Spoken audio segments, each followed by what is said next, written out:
There were plans to start issuing the pink slips as soon as today, but the last-minute save came in the form of another letter from U.S. DOE Risk Management Director Phil Maestri, who, in a lengthy letter detailing strict compliance requirements, conceded that Guam DOE can exercise transfer authority over last year's leftover federal funds to cover salary and program costs for this year. And at this point, we're able to avoid the layoffs or suspending the employment of those individuals who were threatened last week, because the local law, actually the budget law, allows us to spend local funds if there's documentation that this is reimbursable.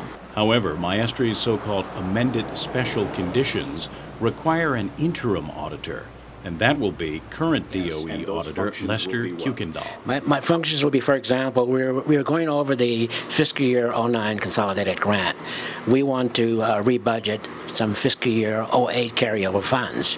Well, we've started immediately the process of amending that application, as we want to get that out as quickly as possible so we could start drawing down the funds. However, Kuykendall still must submit written assurances that he will provide independent oversight over the federal funds until a permanent third-party administrator has been appointed and approved, which may take until next April.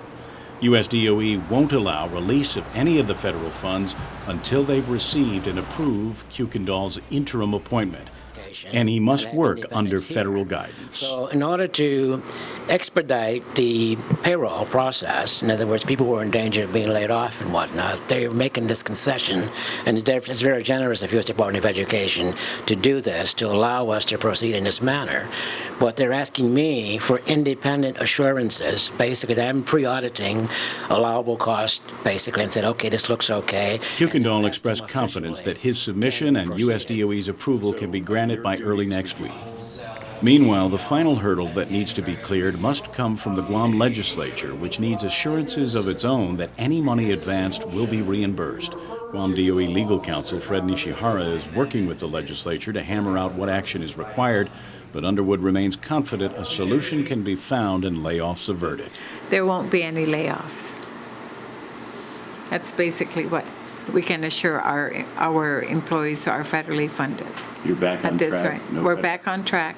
We have a mechanism now to provide support for those employees. Kevin Kerrigan, PNC News.